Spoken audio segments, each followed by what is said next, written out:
otime without mipango maber. Oseyangore ni nok mar lipot mag data oseduoko piny timo lokruok e sekta mar thieth.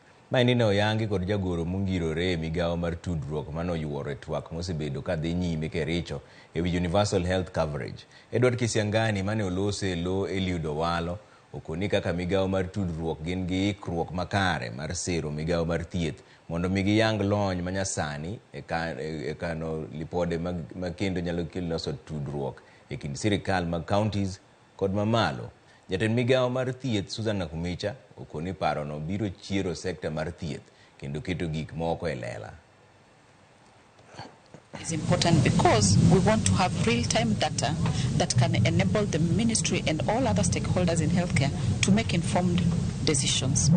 One, for us as a ministry, once we have correct data, we shall even be able to do correct projections, quantification and forecasting of the products that we need in healthcare.